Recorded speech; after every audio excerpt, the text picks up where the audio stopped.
আমি তোমাদেরকে বলেছিলাম যে আমার ট্রাভেলের অভিজ্ঞতাগুলো তোমাদের সাথে শেয়ার করব। কিন্তু তোমাদের সাথে আমার এখনও সেরকম ইন্ট্রোডাকশন হয়নি। আর আমাদের মধ্যে সেরকম কেউ নেই যে তোমাদের সাথে আমার ইন্ট্রোডাকশনটা করাবে। সো আমি আমার ইন্ট্রোডাকশনটা নিজেই দিচ্ছি। ও হ্যালো, আমি পাপিয়া, কলকাতাতে থাকি বাবা মার সাথে। এখন সেলফ ডিপেন্ডেন্ট একজন লেডি। আমার কেরিয়ার শুরু হয় 2015 থেকে।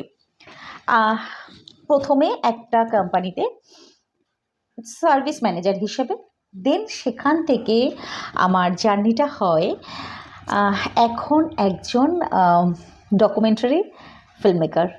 আর এই জার্নিটার গল্পটা আরেকদিন নয় করব।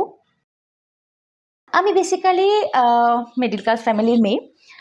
আর যেখানে মেয়েদের স্বপ্ন দেখা বারণ, সেখানে জীবন আমাকে স্বপ্ন দেখতে শিখিয়েছে।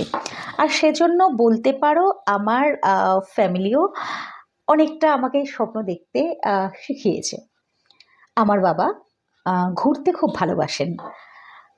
সেখান থেকে বাবার জন্যই বলো বা বাবার হেতেই বলো, আমি ছোটোর থেকে প্রচুর ঘুরতে পেরেছি আর কি। আর সেই ঘোরার থেকেই আস্তে আস্তে ভ্রমণের প্রতি নিজের একটা ভালো লাগা সৃষ্টি হয়।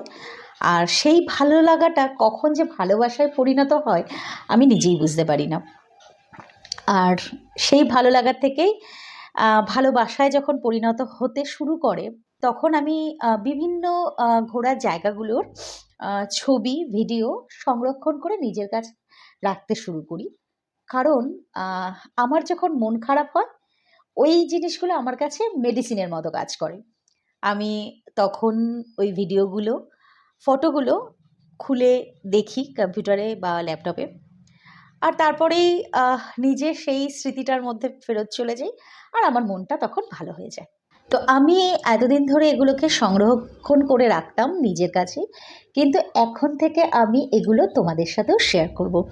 আর যার জন্যই আমার এই ট্রাভেল চ্যানেলটা অন রোড ভেঞ্চার ক্রিয়েট করা, যেখানে আমি আমার ট্রাভেল টাইমের এক্সপিরিয়েন্সগুলো শেয়ার করব, সাথে সমস্ত রকমের তথ্য দিয়ে সাহায্য করব বাই রোড ট্রাভেল করার ব্যাপারে, যাতে তোমরা ট্রাভেল করার সময় তোমাদের কোনো রকম অসুবিধা না হয়। তাহলে কি বলো, ফলোটা করে দাও।